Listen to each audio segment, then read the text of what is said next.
다음에 다섯 번째 책이 사도행전이고요. 신약성경에서 사도행전 5장 1절부터 11절까지의 말씀 함께 보도록 하겠습니다. 제가 봉독하겠습니다. 아나니아라는 사람이 그의 아내 삽비라와 더불어 소유를 팔아 그 값에서 얼마를 감춤해 그 아내도 알더라. 얼마만 가져다가 사도들의 발 앞에 두니 베드로가 이르되 아나니아야 어찌하여 사탄이 내 마음에 가득하여 내가 성령을 속이고 땅값 얼마를 감추었느냐. 땅이 그대로 있을 때에도 내 땅이 아니며 판 후에도 내 마음대로 할 수가 없더냐. 어찌하여 이 일을 내 마음에 두었느냐. 사람에게 거짓말한 것이 아니요 하나님께로다. 아나니아가 이 말을 듣고 엎드려져 혼이 떠나니 이 일을 듣는 사람들이 다 크게 두려워하더라. 젊은 사람들이 일어나 시신을 싸고 메고 나가 장사하니라. 3시간쯤 지나 그의 아내가 그 일어난 일을 알지 못하고 들어오니 베드로가 이르되 그 땅 판값이 이것뿐이냐 내게 말하라 하니 이르되 예 이것뿐이라 하더라. 베드로가 이르되 너희가 어찌 함께 꾀하여 주의 영을 시험하려 하느냐. 보라 내 남편을 장사하고 오는 사람들의 발이 문 앞에 이르렀으니 또 너를 메어 내어 내가리라 하니 곧 그가 베드로의 발 앞에 엎드려져 혼이 떠나는지라. 젊은 사람들이 들어와 죽은 것을 보고 메어다가 그의 남편 곁에 장사하니 온 교회와 이 일을 듣는 사람들이 다 크게 두려워하니라. 아멘. 오늘은 다 크게 두려워하니라 이런 제목으로 하나의 말씀 함께 나누도록 하겠습니다.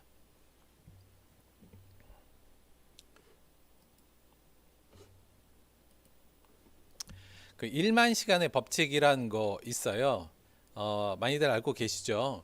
이게 어떤 심리학자가 연구해서 발표했던 건데요. 뭐 법칙이라고 말하기는 좀 그렇습니다만 한마디로 말하면 요건데요. 그러니까 한 분야의 전문가가 되기 위해서는 1만 시간 정도의 노력이 필요하다. 뭐 요 정도예요. 뭐 법칙이라고 말하기는 좀 그렇습니다만 뭐 사람에 따라도 틀리고 분야에 따라도 당연히 틀릴 거니까요.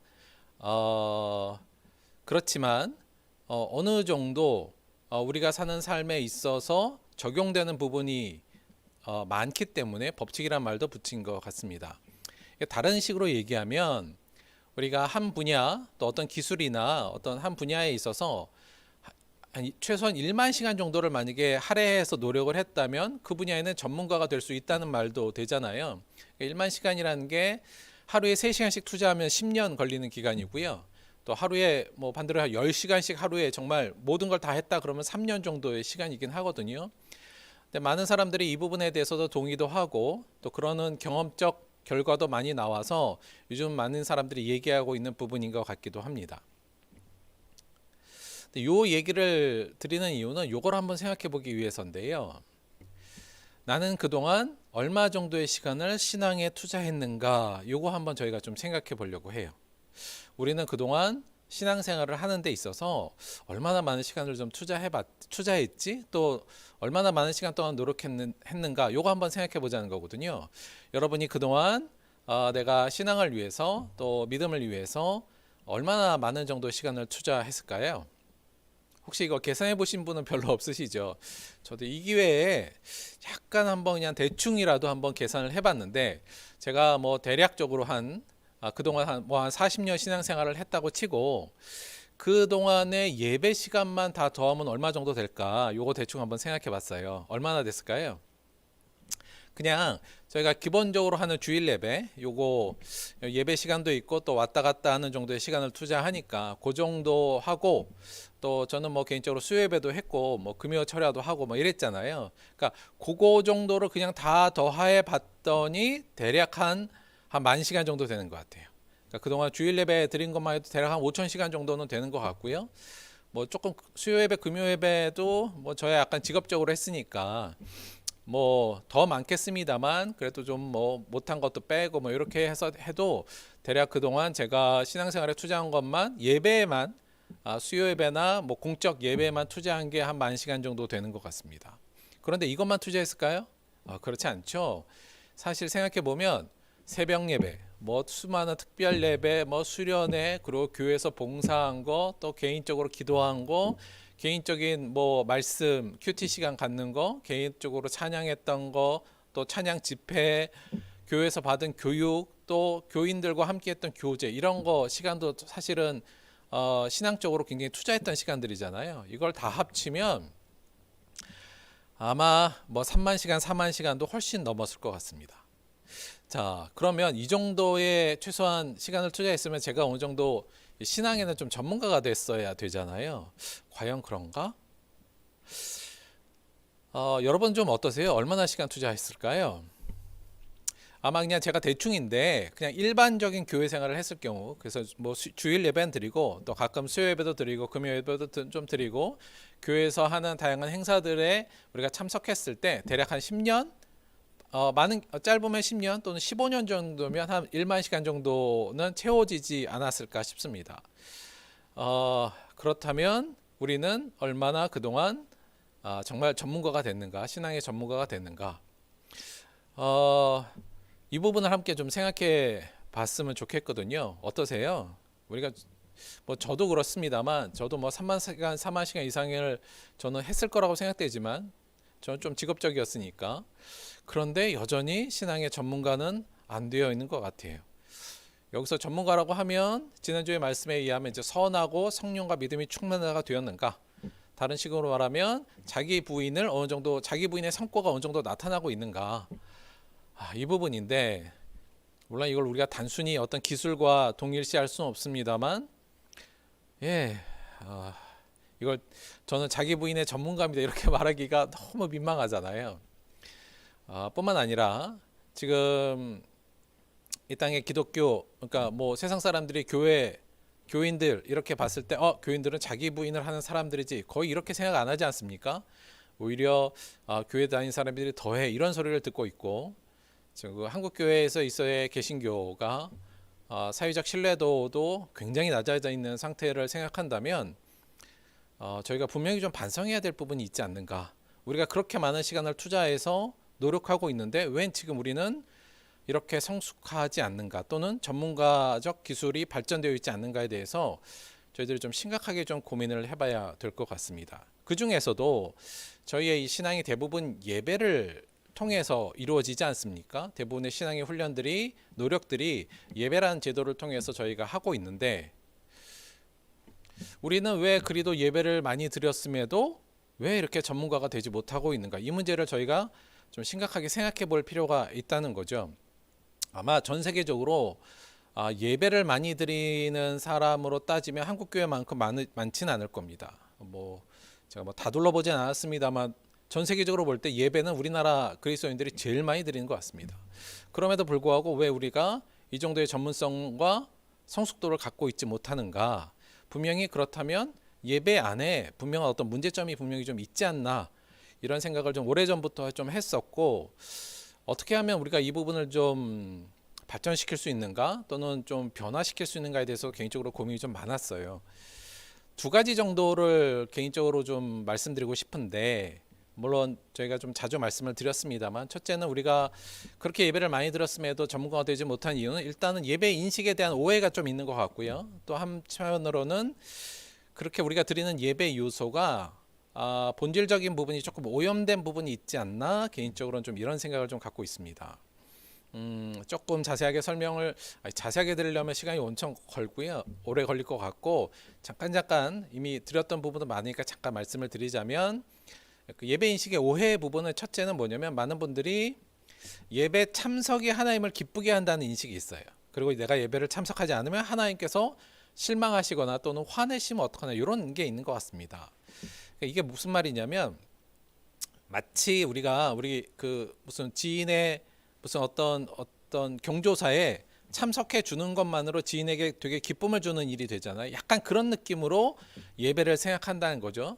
그리고 우리가 예배에서도 하나님께서 기쁘게 받으셨습니다, 우리가 이런 고백들도 하잖아요. 그러니까 내가 이 하나님을 위하는 예배에 참석자로 한 자리를 앉아주는 것, 그거 자체가 하나님을 기쁘게 한다, 그것만이라도 좀 하자, 약간 이런 의식이 있는 것 같습니다. 그런데 이런 의식은 약간 제가 볼 때는 좀 약간 유아적 발상이지 않나, 이런 생각이 들어요.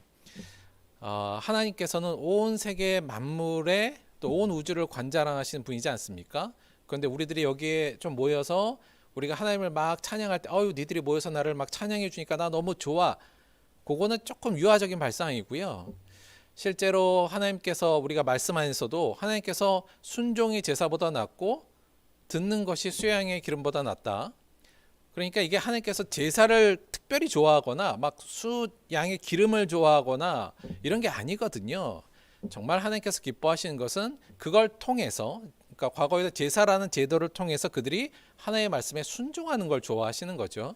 그러니까 예배 참석해갖고 우리가 막 하나님을 찬양하면 하나님이 그걸 듣고 흐뭇해한다기보다는 그거를 통해서, 예배를 통해서 우리가 하나님께 순종하고 변화된 삶, 그 삶의 모습을 하나님께 정말 기뻐하는 거죠. 근데 우리가 약간 그냥 그래서 내가 그래도 하나님을 위한 행사인데 거기에 내가 참석이라도 해야지, 그게 하나님을 기쁘게 하겠지, 약간 이런 인식이 있고, 반대로 참석하지 않으면 하나님께서 화낼 거다라는 그런 인식이 있어서 이 부분이 예배에 대해서 우리가 좀 오해하고 있는 부분, 이런 인식은 좀 버려야 된다, 이렇게 말씀드릴 수 있고요. 여러 번 말씀드렸던 것 같아요. 두 번째는 우리가 예배 인식에 어떤 오해를 갖고 있냐면, 예배는 축복의 통로라는 인식이 좀 있는 것 같습니다. 예배는 축복의 통로 아닌가요? 예배에 나올 때 하나님께서 축복해 주시고 예배에 나온 그 자리에 하나님께서 은혜를 주시는 거 아닙니까? 이렇게 생각하시면 좋을 것 같아요. 뭐냐면, 물론 교회에서 그런 얘기를 많이 하긴 했는데요. 생각해보면 여러분, 예배란 게 원래 뭘까요? 그 예배는 기본적으로 우리가 초대교회에서 예배의 처음 형성 과정을 우리가 살펴봤지만, 예배는 하나님께서 이미 주신 축복에 대한 감사를 표현하는 방식, 어떤 행위가 예배잖아요. 그러니까 예배는 축복을 받는 어떤 장소나 통로가 아니라 그 이미 받은 축복에 대해서 하나님께 반응하는 행위라는 거죠. 그게 근본적인 거잖아요. 초대교회에서도 사람들이 일단 예수님의 십자가의 의미, 그리고 그 부활의 의미를 깨닫고 그 은혜를 감격해서 모여서 하나님께 감사드리고, 이제 예수님을 주님으로 섬기면서 그 말씀대로 따르겠습니다라는 의지의 결단으로 모여서 기도하고 찬송하고 했던 게 예배니까, 예배는 근본적으로 축복을 받는 일종의 통로가 아니라 감사를 드리는 기본적인 통로라고 볼 수 있는 거죠. 이걸 잊어버리고 자꾸 예배를 축복받는 어떤 하나의 도구로 생각하는 건 저희들이 조금 오해하고 있는 부분이다, 잘못 알고 있는 부분이다, 이렇게 생각할 수 있습니다. 이렇게 생각해야 될 것 같아요. 그러니까 물론 우리가 예배에 와서 하나님께 감사를 드리면 우리가 하나님께 주신 축복을 기억해내고 그 감사 행위를 통해서 은혜를 받는 건 사실이에요. 그렇죠? 그러나 예배에 나올 때 하나님께서 축복 주신다, 이렇게 생각하는 축복의 통로라는 인식도 예배의 본질을 흐리게 하는 우리의 좀 잘못된 인식 중에 하나다. 이 부분도 좀 기억해 주셔야 되고요. 또 하나는 예배는 훈련과 성장의 도구라는 인식이 부재한 부분도 제가 볼 때는 좀 있는 것 같습니다. 그러니까 말씀드렸듯이 예배를 통해서 우리가 훈련과 또 말씀과 다양한 것을 통해서 훈련을 받아서 이것을 통해서 우리가 정말 하나님의 예수님의 제자로 발전돼야 된다라는, 일단 이것이 훈련이라는 인식이 좀 부재하다는 부분, 그걸 가져야 된다는 것도 좀 생각해야 돼야 될 것 같고요. 이 목적어는 의무라고 제가 말씀드린 건, 우리가 예배 때 그러니까 1번과 2번이 아니면 내가 참석하면 하나님이 기뻐해 주실 거야, 또는 이건 정말 축복의 통로니까 꼭 참석해야 돼, 약간 요거 외에도 우리가 그냥 예배를 그런 거 없이도 그냥 이건 뭐 내가 구원받기 위해서는 그냥 일단 해야 되는 일종의 의무 정도로만 생각해서 그냥 밟고 간다는 거죠. 그러니까 이 예배에 대해서 이걸 통해서 내가 훈련받고 더 성장해야겠어, 이런 의식이 없이 그냥 마치 무슨 세금 내는 느낌으로 왔다 가는 거, 예배에 참석하는 생각을 많이 갖고 있는 거, 이것도 우리의 예배가, 그렇게 우리가 예배를 많이 들었음에도 우리가 자기 부인의 전문가가 되지 못하는 요인으로 작동하고 있다. 개인적으로는 이렇게 좀 보고 있고요. 따라서 여러분이 이러한 인식을 바꾸는 것이 필요한데, 아울러서 이 예배 인식이 이런 식으로 좀 잘못되다 보니까 예배의 중요한 요소들도 사실은 좀 저는 오염되어 있는 게 아닌가, 이런 생각도 갖습니다. 예배 요소로 하면 뭐 이 정도의 다양한 요소들이 있는데, 결국 이 요소 모든 것들이 지난번에도 말씀드렸지만 이게 우리를 자기 부인의 모습, 예수님의 제자의 모습으로 만들어가는 중요한 요소들인데 오히려 위에 갖고 있는 그 예배 이런 인식들에 대한 오해들이 기반이 돼서 이러한 예배의 요소들이 자기 부인을 하게끔 하는 거에 오히려 방해가 되는 식으로 오염되는 부분도 분명히 좀 있다는 생각이 좀 들어요. 그래서 저희가 이런 부분들의 원래 본질적인 예배 요소의 본질적인 부분을 저희가 좀 회복하고 또 예배 인식에 대한 좀 바른 이해를 갖는 것이 우리가 예배를 통해서 이게 전문가가 되어가는 과정 중에서 우리가 꼭 해내야 되는 과정이 아닌가 싶습니다. 근데 예배의 요 다양한 어떤 요소 중에서도요, 이게 다 물론 좋은 훈련이 모습이 되는데 이 중에서 이 요소 중에 훈련이 아니라 아주 실전인 게 하나 있어요.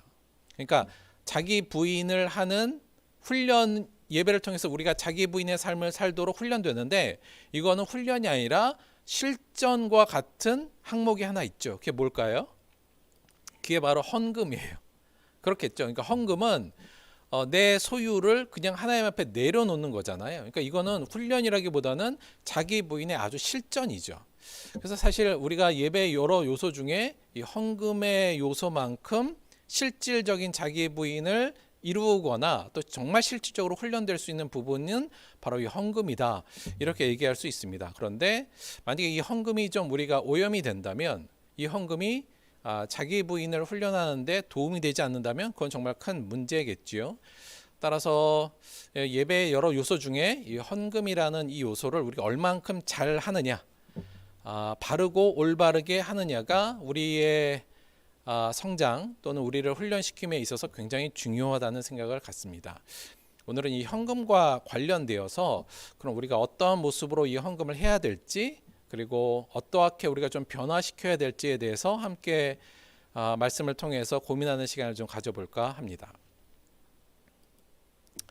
자, 오늘 본문 말씀은 대부분이 잘 아시는 말씀일 것 같아요. 그러나 모르시는 분들도 좀 있으니까 흔히 우리가 아나니아와 삽비라라는 제목으로 많이들 읽혀왔던 본문입니다. 모르신 분들도 있으니까 잠깐 내용을 좀 설명을 드리면, 첫째는 이 부분을 생각하셔야 돼요. 지난주에 이게 지금 초대교회의 시작 부분에 막 시작할 때 일어났던 두 사건이 사실 성경에 동시에 나와 있는데 하나가 지난주에 봤던 바나바 사건. 근데 바나바 사건은 딱 두 줄로 요약되어 있는데 그 바로 다음에 나오는 이 아나니아 삽비라의 사건은 11절이라는 부분을 할애해서 굉장히 많이 얘기하고 있습니다. 바나바 사건이 우리가 따라야 될 선구자의 모습의 내용이었다면 이 아나니아와 삽비라는 따르면 안 되는 모습의 선구자적 역할을 하는 본문으로 대비돼서 나오고 있거든요. 일단 그 부분을 기억해 주시고 지난주에 말씀, 바나바가 자기의 소유를 팔아 결국 사도들의 발 앞에 놔놓고 그것을 본 많은 사람들이 바나바를 쫓아서 자신의 소유를 팔아서 지금 교회에 내는 과정, 요 과정 중에 일어난 사건이라고 보시면 됩니다. 아나니아라는 사람이 그의 아내 삽비라와 더불어 소유를 팔아, 이제 바나바가 했던 그 모습을 보고 따라가는 거죠. 그런데 2절, 그 값에서 얼마를 감춤해 그 아내도 알더라. 얼마만 가져다가 사도들 발 앞에 두었다. 이제 사건은 이렇게 된 거죠. 그러니까 아나니아 삽비라는 팔았는데 그중에 얼마를 감추고 얼마만 가지고 사도들 앞에 둔 겁니다. 3절에 보면 근데 베드로가 이르되 아나니아야 어찌하여 사탄이 내 마음에 가득하여 내가 성령을 소유하고 땅값에 얼마를 감췄느냐. 사도 베드로가 이 사실을 어떻게 알았는지에 대해서는 성경이 얘기해주고 있지 않죠. 물론 베드로가 뭐 다양한 어떤 채널을 통해서 우연히 알게 되었을 수도 있습니다만 말씀에 의하면 이 부분은 성령께서 계시로 알려준 게 아닌가 이렇게 생각이 들어요. 4절 보면 그러면서 뭐라 그러냐면 땅이 그대로 있을 때는 내 땅이 아니며 판 후에도 내 마음대로 할 수 없더냐. 어찌하여 이 일을 내 마음에 두었느냐. 사람에게 거짓말한 것이 아니요 하나님께로다. 이렇게 질책을 합니다. 근데 그 질책 이후가 굉장히 좀 충격적인데 5절 보면 아나니아가 이 말을 듣고 엎드려져 혼이 떠나니 이 일을 듣는 사람들이 다 크게 두려워하더라. 아나니아는 무슨 변명이나 회개의 어떤 여지도 없이 바로 그냥 엎드려져 혼이 떠납니다. 이게 엎드려져 혼이 떠난다는 말 자체가 이제 죽었다는 의미이긴 한데요. 물론 이것이 그러면 아나니아가 소위 말하면 완전한 심판을 받아 지옥에 간 거냐, 이렇게까지 보는 데에는 사실 본문적 근거는 좀 없다고 볼 수 있습니다. 그러니까 일단 죽은 건데 이거는 그 심판의 내용은 저희가 그러니까 어떤 천국에 갔냐 뭐 지옥에 갔냐 이 얘기를 저희가 논할 수는 없을 것 같고요. 여기서 단지 명확한 것은 지금 결국 하나님께서 아나니아라는 사람을 교회 초기 교회 공동체에서 지금 분리시켰다 이렇게 보는 게 좀 맞을 것 같아요. 6절 젊은 사람들이 일어나 시신을 싸고 메고 나가 장사하니라. 근데 3시간쯤 후에 그의 아내가 그 일어난 일을 알지 못하고 또 들어오죠. 그랬더니 베드로가 또 묻습니다. 그 땅값 한 게 이거냐? 내게 말하라. 그랬더니 예 이것뿐입니다라고 그의 아내도 거짓말을 하죠. 9절에 베드로가 이르되 너희가 어찌 함께 꾀하여 주의 영을 시험하느냐? 보라 내 남편을 장사하고 오는 사람들이 발이 문 앞에 이르렀으니 또 너를 메어 나가리라 하니 곧 그가 베드로의 발 앞에 엎드려져 똑같이 혼이 떠나는지라. 젊은 사람들이 와서 죽은 것을 보고 메어다가 그의 남편 곁에 장사했죠. 11절 보면 온 교회와 이 일을 듣는 사람들이 다 크게 두려워했다.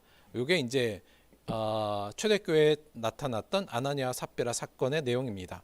내용 이해는 별로 크게 어려움이 없을 거라는 생각이 들어요.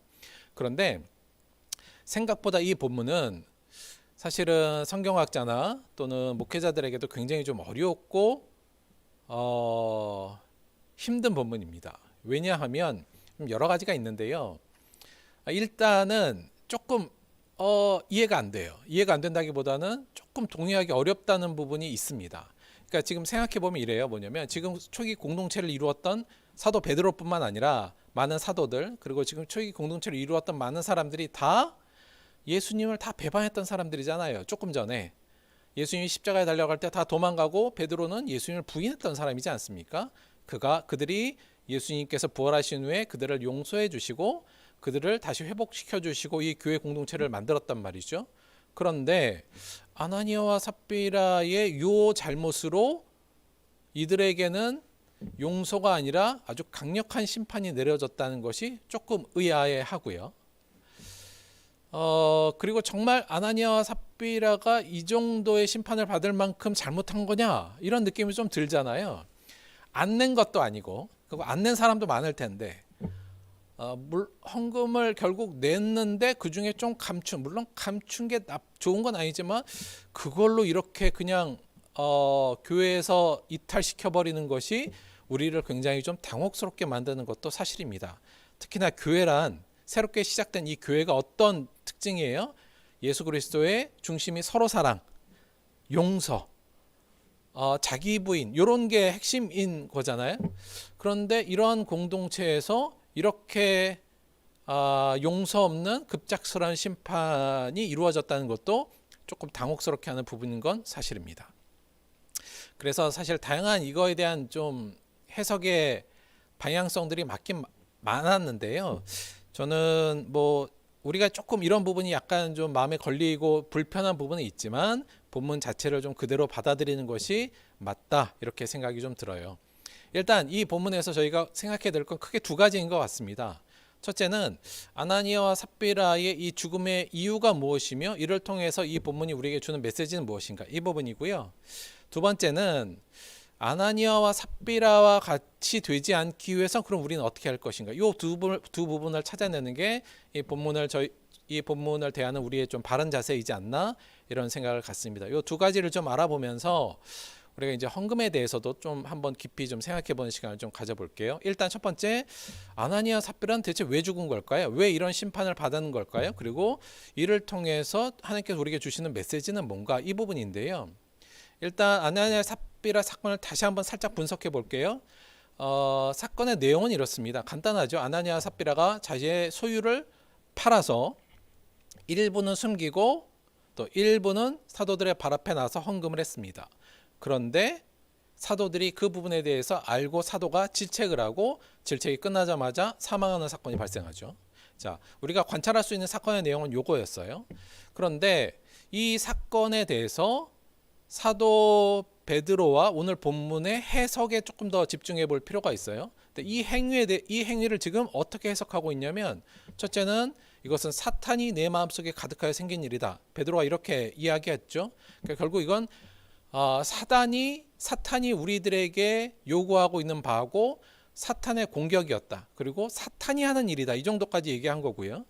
두 번째는 이게 바로 성령을 속인 행위라고 말했고 하나님께 거짓말을 한 것이라고 얘기했으며 삽비라에게 뭐라고 그랬냐면 주의 영을 시험하려 했다 이렇게 얘기합니다. 굉장히 강하죠. 그러니까 네가 사탄과 같은 일을 한 거다 이렇게 얘기한 거고요. 이 사건이 아나니아와 삽비라가 한 것이 사탄과 같은 일을 한 것이며 성령을 속이고 하나님을 거짓말하고 주의 영을 시험하려 했다는 굉장히 강한 어떤 질책의 내용으로 이 부분이 해석되고 있다는 거예요. 자, 그러니까 이걸 좀 바탕으로 사실 저희들의 좀 더 큰 관심사는 뭐냐면 대체 이 사건의 원인을 저희가 좀 분석하는 게 굉장히 필요하거든요. 왜 아나니아와 삽비라는 이러한 일을 했는가죠. 그러니까 왜 이렇게 성령을 속이고 하나님께 거짓말하며 주의 영을 시험하며 사탄의 일을 그가 했던 그 원인이 뭔가, 그래서 그걸 발견하는 게 이 메시지의 핵심이라고 볼 수 있는데요. 한마디로 말하면 대체 왜 아나니아 삽비라는 일정 부분을 숨겼고 또 왜 그는 헌금했는가, 이 부분을 좀 알아야 될 필요가 좀 있을 것 같아요. 자, 우리가 아나니아 삽비라와의 입장에 조금 서서 좀 생각해 보면 좀 편리할 것 같은데, 아나니아 삽비라는 일단 왜 소유를 매각했을까요? 이게 저희들 입장에서 보면 이런 것 같아요. 바나바의 일에 대해서 감명을 받고 나도 예수님처럼 말씀대로 살아야지 이래서 팔았을 가능성. 그런데 막상 내려고 하니까 그래도 이게 내 건데 좀 아깝기도 하고 이거 다 팔면 나는 뭐 먹고 사나, 약간 그런 두려움이 있어서 조금 숨기고 그래도 하나님께 순종하는 마음으로 헌금을 내야지라고 생각할 수가 있는데, 일반적으로는 조금 그럴 것 같지 않습니까? 그런데 이 사건 해석의 내용이 너무나도 강력해서 물론 그럴 수도 있습니다만, 제가 볼 때는 오히려 처음 시작부터 뭔가 크게 좀 잘못된 것이 아닌가, 개인적으로 그런 생각이 듭니다. 만약에 그가 소유를 매각한 게 정말 하나님의 뜻에 순종하고 이웃을 사랑하는 마음으로 매각해서 바치려고 안 했다면, 그 처음부터 그 안에 사단의 어떤 유혹과 사단의 전략이 있었다면 그럼 왜 숨겼을까요? 처음에 왜 팔았을까요? 왜 헌금하려고 했을까? 이걸 좀 인간적으로 한번 생각해 봐요.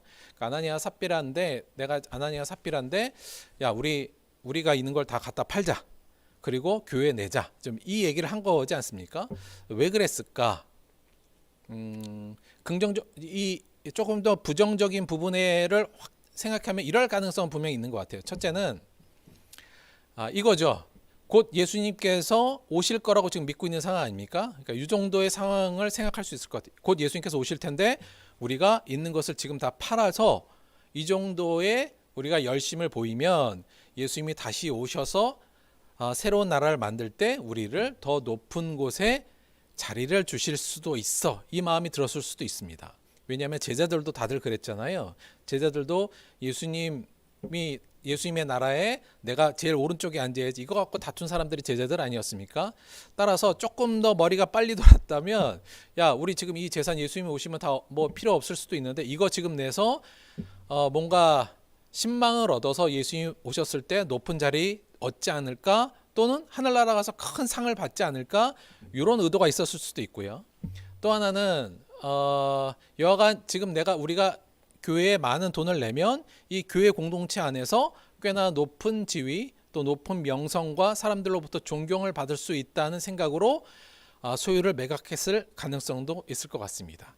사실 그게 조금 안 좋은 생각인데, 그러니까 이들이 가지고 있었던 원인으로 소유를 매각했던 이유로 가장 부정적인 부분이지만 사탄의 내용으로 사탄의 한 거다 이렇게 볼 땐 그렇게 볼 수도 있었을 것 같아요. 그가 숨긴 이유는 간단하죠. 그렇지만 아까운 거죠. 내 거가 이거 다 내는 건 좀 아까우니까 숨긴 거죠. 한마디로 말하면 숨긴 것도 사실은 자기 부인이 아니라 자기 것을 인정하는 부분이었고, 그가 헌금하려고 했던 이유, 내려고 한 이유도 순수한 헌금이 아니라 그것을 통해서 공동체 안에서나 다가올 하나님 나라에서 뭔가를 크게 얻을 거라는 것을 생각하고 헌금했을 거라고 우리가 예상해 볼 수 있을 것 같아요. 추정해 볼 수 있죠. 한마디로 말하면 결국 아나니아 삽비라가 죽은 이유는 뭐냐? 그만큼 크게 심판받은 이유는 뭐냐면 이 자기 부인을 가장한 자기 인정. 사람들한테 자기 부인하는 예수님 잘 따르는 사람들이라고 보여줌을 통해서, 그를 통해서 무언가 자신의 또 다른 이익을 얻기 위한 자기 인정의 모습, 우리가 이걸 위선이라고 말하죠. 그러니까 이 위선의 모습이 바로 이 사건의 원인이었다고 볼 수 있을 것 같습니다. 바로 이것, 그러니까 자기 부인을 가장한 자기 인정, 이 위선은 초대교회의 본질을 흐리는 거죠. 초대교회의 근본은 뭐예요? 중심은 지금 자기 부인인데 그 자기 부인을 무너뜨리는 사단의 전략이라고 할 수 있고, 이것이 바로 사단이 하려고 하는 것, 교회를 무너뜨리기 위해서 하는 건 뭐예요? 자기 부인을 가장해서 모든 사람들이 자기 인정에 목매달게 하는 것, 이 위선은 그리스도인의 본질을 파괴하고 교회의 본질을 파괴한다는 의미에서 굉장히 중요한 일이었고, 바로 그 부분을 강력하게 경고하고 강력하게 당시의 교회 사람들에게 정화시키기 위해서 하나님께서 좀 특단의 조치를 취했다, 이렇게 우리가 바라보는 게 맞을 것 같습니다. 사실 그 이후로 아나니아와 삽비라와 같은 이러한 급작스러운 심판이 이루어진 적이 없고요. 그 이후에 교회에서도 이러한 모습이 드러나 있지는 않다는 것은 이 초대교회에서 이 부분이 굉장히 중요함을, 이러한 위선이 얼마나 교회를 파괴시키는 건지를 그 무게감을 잘 드러내는 사건이지 않나, 저는 그렇게 보는 것이 맞다고 봅니다. 결국 아나니아 삽비라가 공동체에서 하나님께서 일부러 이렇게 확 이탈시켜 버리신 이유는 그것이 바로 사탄의 전략이었고, 바로 자기 부인을 가장한 자기 인정이 교회를 파괴시키는 가장 중요한 내용이었기 때문에 그렇게 하나님께서 직접적으로 강력하게 정화시킨 사건이라고 볼 수 있는 거죠. 자, 그렇다면 우리는 어떤가? 과연 우리는 이러한 위험성 앞에 우리는 지금 안전한가? 이 부분을 함께 고민해야 될 것 같습니다. 우리가 그렇다면 이런 아나니아와 삽비라와 같은 일을 당하지 않기 위해서 이러한 오류나 또는 이러한 잘못에 빠지지 않기 위해서는 어떻게 해야 되는가? 이제 이 부분을 저희가 함께 고민해야 되는데요. 이 부분, 이제 헌금에 대한, 이것도 결국 이제 한마디로 보면 헌금에 대한 부분이었으니까요. 헌금에 대한 바른 자세를 갖는 게 굉장히 중요하다. 그래서 오늘 본문을 통해서 우리가 헌금, 사실은 헌금이지만 결국은 모든 신앙에도 다 적용되는 자세라고 볼 수 있는데요. 이 헌금에 대한 자세를 좀 바르게 가져야 된다는 생각을 일단 갖고요. 그 내용을 잠깐씩만 살펴보자면, 첫째는 헌금은 기본적으로 공동체 안에서 사용되지만, 그러니까 이 헌금이라는 게 근본적으로 교회 공동체를 살리는 목적으로 지금 다 내고 있는 거 아니었습니까? 그래서 헌금이 쓰이는 곳은 공동체가 맞습니다. 그러니까 공동체가 필요해서 쓰이는 거고, 또 다양한 또 하나님의 일을 위해서 쓰이는 거지만 근본적으로 이건 누구에게 드리는 거예요? 하나님께 드리는 행위라는 것. 오늘 말씀에서도 베드로가 뭐라고 그러냐면, 이건 너는 우리한테 거짓말한 게 아니라 누구한테 거짓말한 거예요? 하나님께 거짓말한 거고, 하나님을 속인 것, 성령을 속인 거라고 말하지 않습니까? 그래서 우리가 헌금을 생각할 때는 근본적으로는 교회에서 사용되는 거지만 이것은 내가 하나님께 자기 부인의 행동으로 드리는 행동이다. 이걸 일단 명확하게 기억하셔야 될 것 같고요. 그러니까 하나님을 바라보면서 드리는 거다. 따라서 훨씬 더 순수하고 훨씬 더 자발성이 요구된다고 할 수 있어요.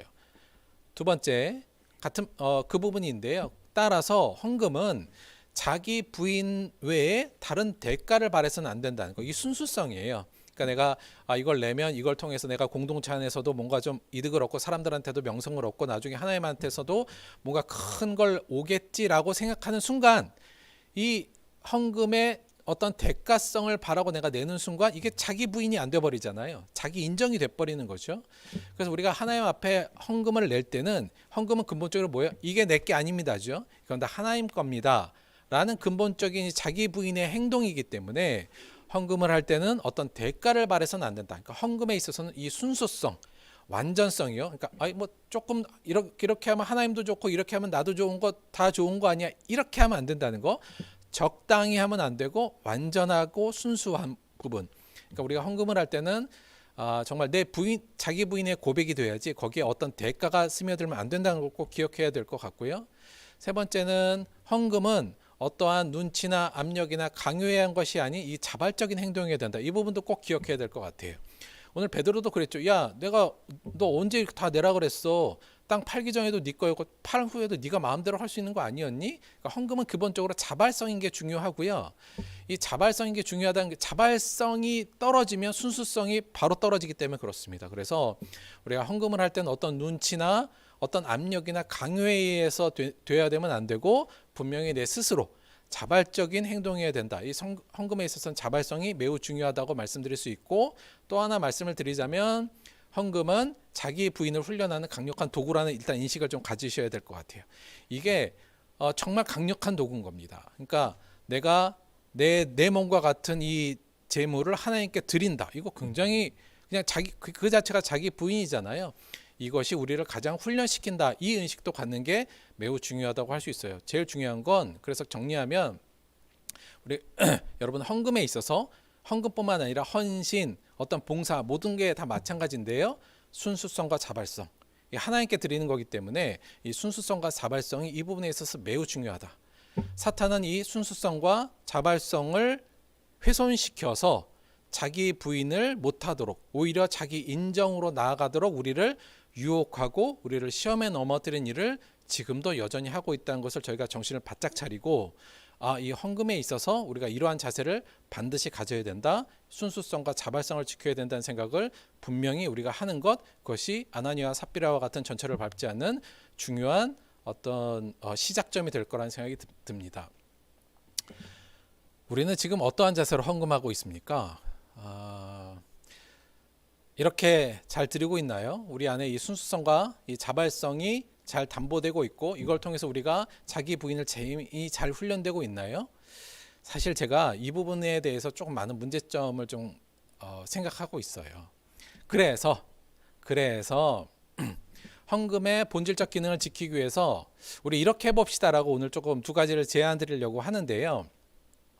요거 조금 여러분 조금 불만이 있을 수도 있어요. 그런데 제가 좀 고민해보고, 우리가 아나니아 삽비라처럼 되면 안 되잖아요. 이거 큰일 나는 거니까 그 부분을 우리가 방지하기 위해서 그런 자세를 갖는 게 중요한데, 또 이런 자세는 어떤 제도가 좀 같이 있어줘야 이게 좀 자세도 잘 마련될 수 있으니까 앞으로 우리 들벅교회에서 헌금을 할 때 이 두 가지를 좀 해볼까 하는데요. 첫째는 헌금 봉투에 기도 제목이나 액수나 이름을 적지 않는다. 이게 좀 자, 설명을 조금 드려볼게요. 일반적으로 헌금 봉투에 우리가 보통 이제 내 기도 제목도 적고요. 거기에 이제 액수 이름을 적도록 되어 있지 않습니까?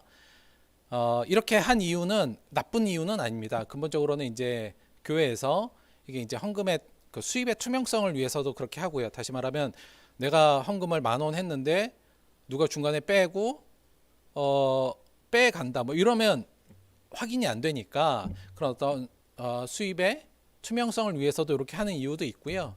또 하나는 우리가 잘 아는 것 같이 이제 세금 감면 내 기부금에 대한 어떤 증명서를 위해서도 이걸 쓰는 경우도 있고요.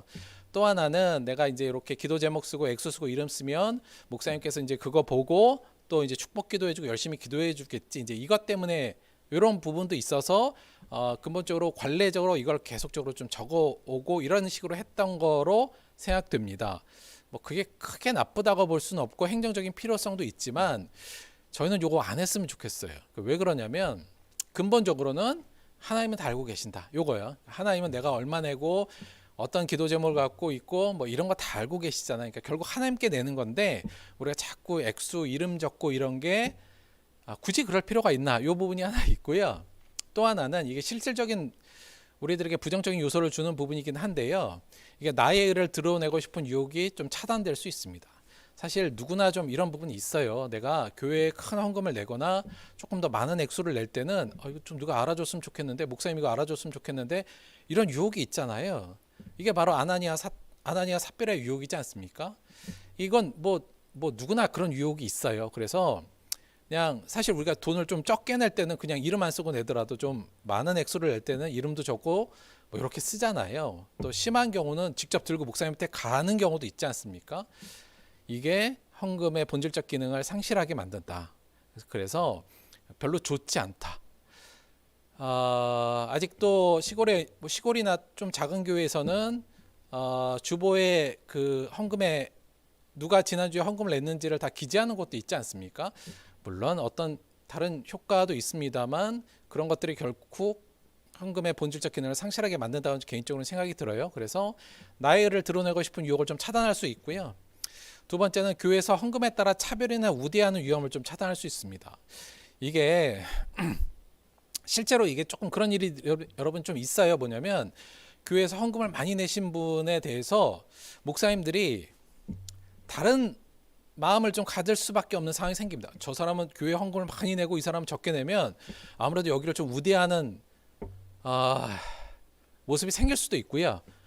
아울러서 그게 심화되면 강단의 메시지조차 변경될 수 있는 위험성들이 있습니다. 그래서 목사님은 교인들이 누가 얼만큼의 헌금을 한 것을 모르는 게 가장 좋다. 그게 맞다.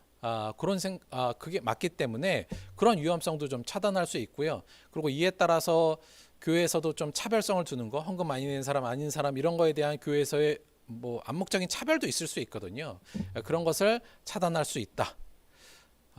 그리고 또 자발성이 아닌 눈치 때문이나 반강제적으로 내는 헌금도 차단할 수 있다. 사실 저희가 정말 하나님을 바라보고 순수한 마음으로 헌금을 해야 되는데 때로는 내가 교회에서 이 정도의 위치에 있는데 이 정도 헌금 이번에 안 내면 목사님한테 눈치 보이고 사람들한테 눈치 보일 수 있어 이래서 내는 경우도 많잖아요. 마음이 없는데도 그냥 눈치나 반강제적으로 내는 헌금들도 있는데 그것은 결국 뭐냐면 돌이켜보면 그것 또한 뭔가 보상이나 대가 때문에 내는 거거든요. 결국 내 지위를 지키기 위해 내 지위의 위신을 지키기 위해서 내는 헌금이 되지 않습니까? 그래서 그것이 헌금의 본질적 기능을 또 훼손하는 역할을 한다. 그래서 헌금 봉투에 기도 제목이나 액수나 이름은 적지 않는 걸로 하려고 합니다. 그동안 이렇게 쭉 하셨다 그래서 이게 나쁜 건 아닌데요. 저희가 조금 더 헌금의 본질적 기능을 저희들이 좀 회복하자는 의미로 이렇게 적는 거니까 그동안 쭉 적었던 거에 대해서 여러분이 크게 부담 가질 필요는 없고요. 이제부터는 저희가 좀 이렇게 하면서 조금 더 헌금의 본질적 기능, 자기 부인의 기능을 저희가 조금 더 훈련해 보자 이런 의미니까 앞으로 저희 이거 좀 해볼게요. 헌금 봉투에 기도 제목, 액수, 이름을 적지 않는다. 그러면 그냥 총 내면 되나요? 아닙니다. 여기 조금 더 어려운 부분이 있는데요. 두 번째 이거 해보려고 해요. 헌금 봉투에 헌금에 합당한 신앙 고백을 적는 거예요.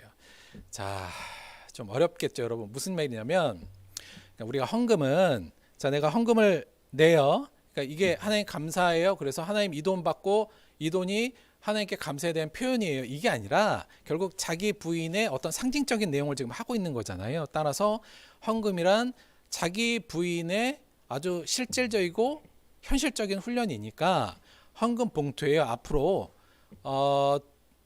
다시 말하면 1,000원짜리를 넣든 100원짜리를 넣든 헌금 봉투에 넣고요. 그 헌금 봉투에 이 자기 부인의 합당한 헌금에 합당한 내 신앙 고백을 적어서 내는 거예요. 마치 그럼 매주일마다 하나님께 일종의 하나의 편지식으로 하나의 결단을 하나씩 내가 집어넣는 게 되잖아요.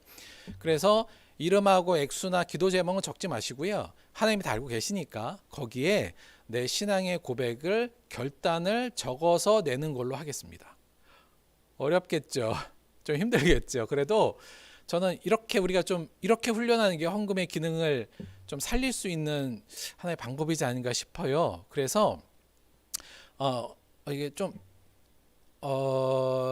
조금 뭐랄까 여러분 지금 당황한 얼굴이 보이는데, 그러니까 매번 헌금을 낼 때는 일단 봉투에 넣고 거기에 합당한 신앙 고백을 써서 적는다. 네, 이런 내용 있잖아요. 주께 주신 은혜에 감사한 마음을 담아 드립니다. 이게 이제 근본적으로 저희가 헌금을 드리는 부분이긴 한데, 이게 그 내용이 감사의 마음을 물론 이렇게 써도 됩니다. 이런 식으로 써도 되는데요.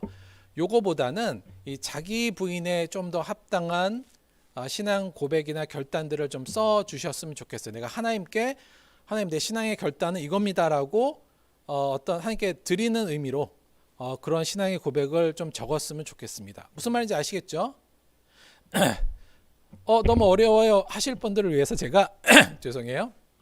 몇 가지 예시를 좀 가지고 왔어요. 자, 이런 예시. 자, 나의 모든 것은 하나님의 것임을 고백하며 선한 청지기의 삶을 살겠습니다. 이렇게 적든가, 예수님처럼 나를 부인하는 삶을 살아가겠습니다. 이렇게 적든가, 나만이 아닌 이웃의 필요를 챙기는 자가 되겠습니다.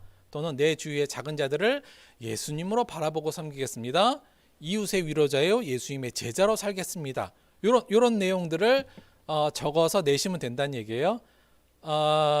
어려우시면 이 내용을 그대로 성경 쪽에 하나 붙여 놓으시고 요거 하나씩 매주마다 요거 하나씩 적어서 내셔도 돼요. 일단 처음이니까 그렇게 하죠. 그래서 요거 소위 말하는 모범 답안. 그래서 성경 봉투에 요 내용을 써서 내시면 되는데 그때 내 신앙 고백을 거기에 덧붙여 주셨으면 좋겠다. 실제적으로 내 진짜 신앙 고백을 적어서 내었으면 좋겠다는 거예요. 오케이? 다들 가능하시죠? 요거 시간 많이 걸릴 겁니다. 생각보다. 그쵸? 그리고 조금 귀찮으실 거예요. 그러나 이렇게 하자. 사실 이거 헌금 봉투에 기도 제목 액수 이름 적지 않으면요. 실질적으로 보면 교회 쪽 입장에서 보면 헌금이 좀 줄 가능성이 많습니다.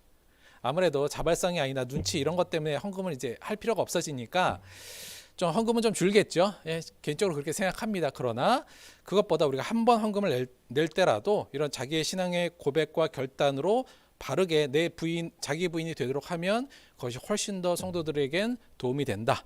개인적으로 생각해서 하는 거니까 요거에 동참해 주시고요. 한 가지, 그런데 이거 하라 그러면 여러분 집에서 써서 올 것 같진 않아서 가능한 예배 전에 좀 일찍 와서 교회에 작성하셨으면 좋겠어요. 그렇죠? 한 10분, 20분 좀 먼저 오면 충분히 이걸 할 시간이 있으니까 조금 더 예배 시간에 일찍 오셔서 예배 전에 헌금 봉투에다가 이 신앙 고백을 적고 헌금을 하는 것. 제가 볼 때는 이 정도만 하면 예배 효과의 한 50%는 기본적으로 하고 들어간다. 이렇게 생각이 들어서 앞으로 요거 저희가 한번 추진해 보도록 하겠습니다. 다음 주부터 요거 생각해 주시고 준비해 주셨으면 좋겠어요.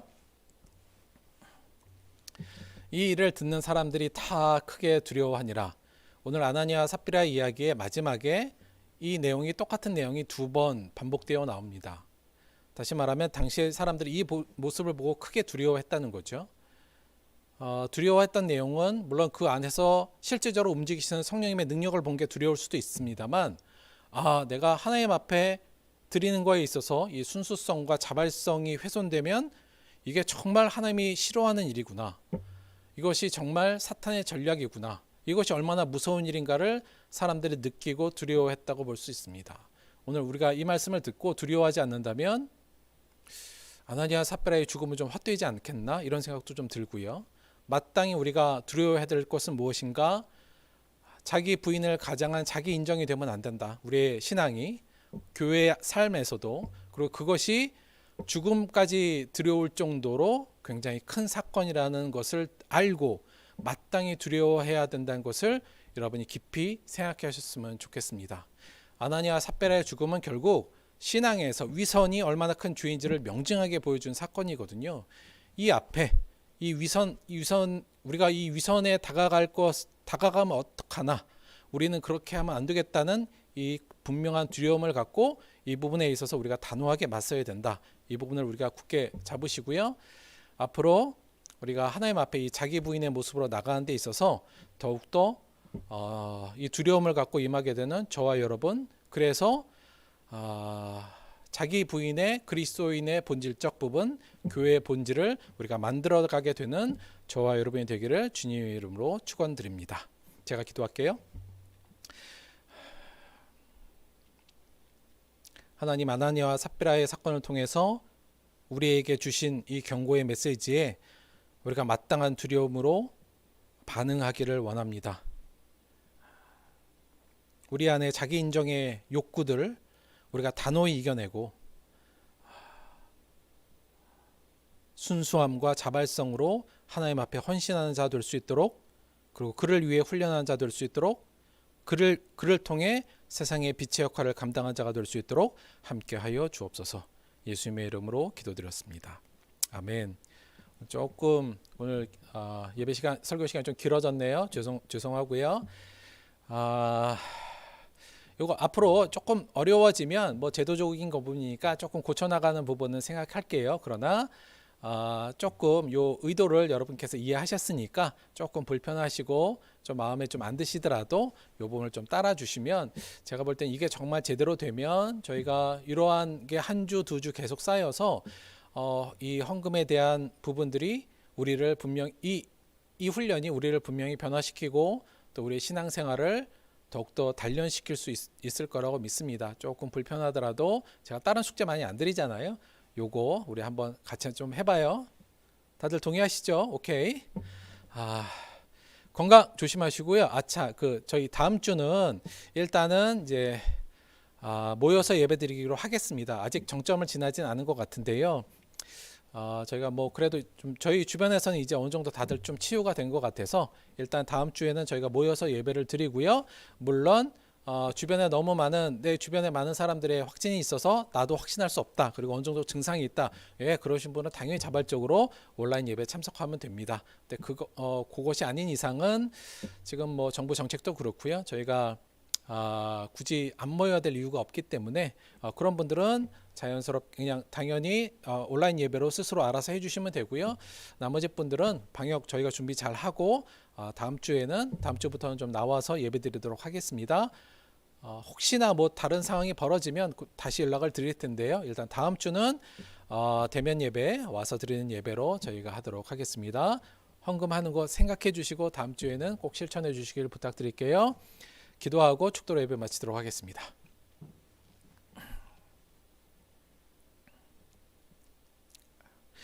하나님, 저희들이 성장하기를 원합니다. 저희들이 변화되기를 원합니다. 저희들이 주 앞에 순수하고 자발적인 헌신과 신앙을 갖기를 원합니다.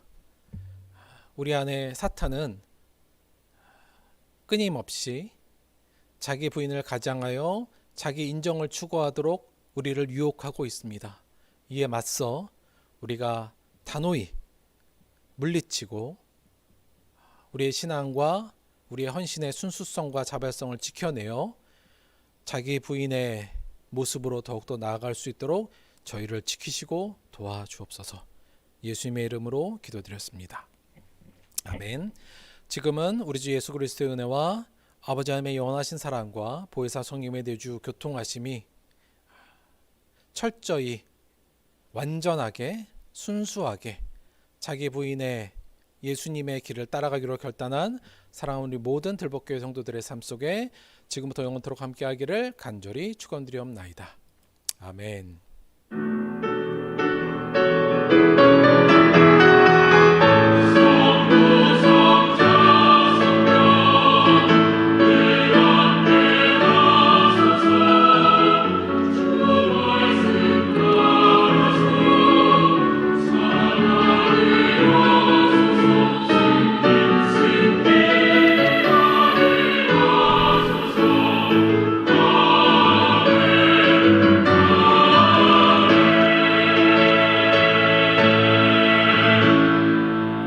수고하셨습니다. 하나님께 감사의 박수 드리겠습니다. 고생하셨어요. 수고하셨습니다. 점심 맛있게 드시고 방역 철저히 하시고 건강 잘 지키시길 바라고 기도할게요. 다음 주에 예배당에서 만나요. 안녕.